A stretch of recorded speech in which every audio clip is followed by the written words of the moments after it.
안녕하세요. 완전올릭입니다. 대부업을 운영하다 보면 참 다양한 사람들을 많이 만나게 됩니다. 좋은 분들도 있지만 생각보다 꽤 자주 사기꾼들을 만나게 되는데요.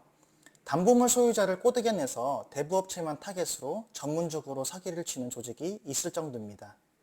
대부업을 처음 시작하셨거나 업력이 오래되었다고 하더라도 꾸준한 공부가 없는 업체 또는 노하우가 없는 업체들은 이런 사기꾼들의 주요 타겟이 됩니다. 이렇게 사기를 당하는 경우에는 수익은커녕 원금을 찾기가 불가능에 가깝기 때문에 각별히 주의를 기울이셔야 됩니다. 사기꾼들은 시대를 거듭할수록 사기 방법이 정교해지고 대부업체의 허점을 찌르는 방법으로 진화해 왔습니다. 아주 옛날에 대부업을 운영하셨던 분들은 아마 타인 명의 도용 사례가 가장 많았을 것으로 생각이 됩니다.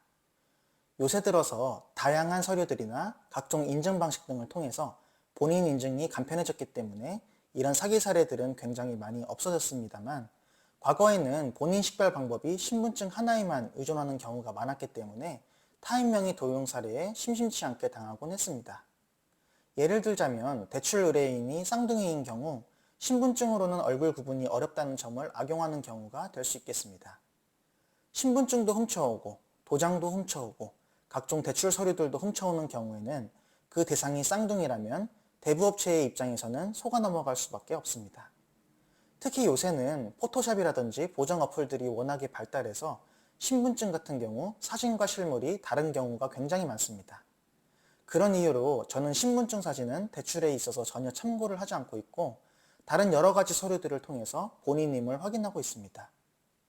그 다음 많이 발생했던 사기 사례는 서류 위조입니다.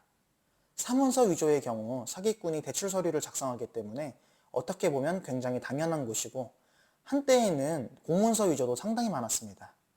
선순위 금액에 대한 것을 조작하여 대출 한도를 높이는 것은 애교이고 지금은 전입세대 확인서로 바뀌었지만 예전에 전입세대 열람원이라는 서류였을 때에는 위조가 너무 쉬워서 임차인 관련해서 사기를 당하는 경우가 참 많았습니다. 이런 사기는 대부업체뿐만이 아니라 은행도 종종 당하는 경우가 있는데 은행의 경우는 워낙 수익이 크기 때문에 몇몇 개에서 손실을 본다고 하더라도 대손 충당이 가능한 구조입니다. 하지만 대부업체의 경우는 한 개의 물건에서 사기를 당하거나 손실이 발생할 경우 대손 충당이 쉽지가 않습니다. 부동산 담보대출의 경우 작게는 수천에서 많게는 수억까지 대출이 진행되다 보니 한 건에서 발생하는 손실이 대부업체에 미치는 영향이 크기 때문입니다. 경우에 따라서 한 해 수익이 모두 날아가는 경우도 발생하기 때문에 각별히 주의를 기울이셔야 됩니다. 요새 유행하는 대출 사기는 단연 세입자와 관련한 임대차 보증금 관련한 문제들입니다. 최근에 저도 이런 사기꾼한테 의뢰를 받기도 했는데요. 조금만 주의를 기울이시면 사실 문제가 되지는 않습니다. 그리고 대부업을 계속해서 운영을 하다 보니 어느 정도 감이 생겨서 이제는 등기부등본만 보고도 이 사람이 사기꾼인지 아닌지도 느낌이 오고요. 전체적인 대화의 흐름이라든지 상대방의 분위기 등에서도 이런 사기꾼이 어느 정도 감지가 됩니다. 다시 임대차 보증금과 관련된 사기 내용으로 돌아오겠습니다. 임대차 보증금 사기는 보통 전세 보증금을 월세 보증금으로 바꿔치기 하는 경우, 아무도 살지 않는 집 혹은 집주인이 직접 거주를 한다고 해서 대출을 받았는데 갑자기 없던 임차인이 나타나는 경우, 그리고 단독주택이나 다가구 주택 등에서 나타나는 방 쪼개기 정도가 대부분의 사기 유형이라고 볼 수 있습니다. 첫 번째, 전세보증금을 월세보증금으로 바꿔치기 하는 경우는 세입자와 짜고 치는 경우도 있고 채무자 단독으로 진행하는 경우도 있는데 유형이 중요한 것은 아니고 이 사기는 주민센터나 등기소에서 확정일자를 중복으로 여러 번 찍어준다는 허점을 노리고 사기를 치는 경우입니다. 예를 들어서 홍길동이라는 세입자가 집주인과 전세 계약을 하고 잔금일에 입주를 하면서 전입신고와 확정일자를 받습니다. 여기까지는 문제가 없는데 집주인이 돈이 급해서 사기꾼과 결탁을 한 뒤 홍길동과의 월세 계약서를 또 하나 임의로 만들어냅니다. 그리고 나서 주민센터나 등기소로 가서 확정일자를 또 받는 것이죠. 그 이후에 대부업체에 월세 계약의 확정일자 부여 현황과 전입세대 확인서를 제출하게 됩니다. 여러분이라면 어떻게 하실 건가요? 제가 상황 설명을 해드렸으니 누가 봐도 이것은 사기라는 것을 알 수 있겠지만 이런 전후 사정을 모르는 제3의 대부업체 같은 경우에는 속아 넘어갈 가능성이 높습니다. 확정일자 부여 현황의 내용도 분명히 계약서와 동일하고 전입이 되어 있는 사람도 홍길동 세입자가 맞기 때문입니다. 약간의 일머리가 있거나 어느 정도 경험이 있는 대부업체는 사실 이런 사기에 넘어갈 일이 별로 없겠지만은 아직까지도 상당수의 대부업체가 이런 기초적인 내용을 몰라서 사기를 당하는 것도 사실입니다. 혹시라도 이 영상을 보시는 대부업자분들이 계신데 이런 경우에 어떻게 사기꾼을 걸러내는지 모르겠다고 하시는 분들은 현재 굉장히 위험하게 사업을 운영하고 계시는 겁니다. 그 점을 인지하고 계셨으면 좋을 것 같고요. 그 다음으로는 채무자가 거주하는 집 혹은 빈집에 갑자기 새로운 임차인이 나타나는 경우입니다. 이 문제는 그나마 상황이 나은 게 최우선 변제금 이내의 보증금이거나 후순위 세입자이기 때문에 선순위 근저당권자인 대부업체는 크게 손해볼 일이 잘 없습니다.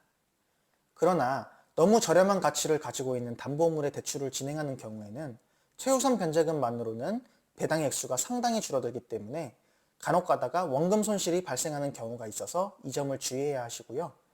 LTV를 상향시켜서 공격적으로 대출을 진행하는 업체의 경우도 마찬가지로 이런 최우선 변제금이 발목을 잡을 수가 있습니다.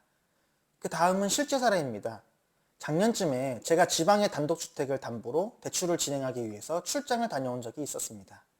건축물 대장상으로 분명히 한 가구로 표시가 되어 있어서 최우선 변제가 들어오더라도 크게 문제가 없겠다고 생각해서 현장을 둘러보는데 연식에 비해서 집이 너무나도 상태가 좋은 데다가 분명 한 가구인데도 불구하고 창문이 너무 많았고 무엇보다도 계량기의 개수가 너무 많았습니다.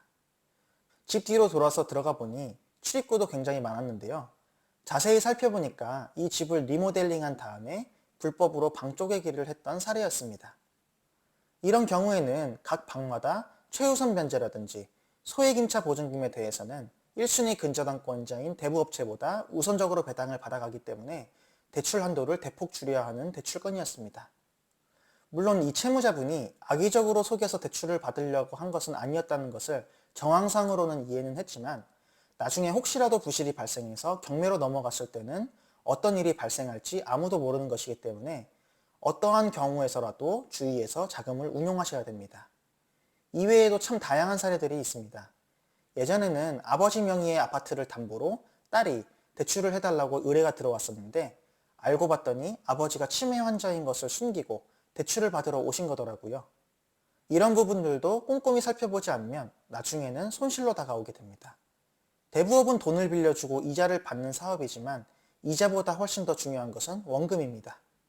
원금 손실 없이 대부업을 운영하는 것이 바로 노하우인 것이죠. 이런 부분들을 주의하시면 원금은 지키면서 수익은 극대화하실 수 있는 사업이 바로 대부업입니다. 감사합니다.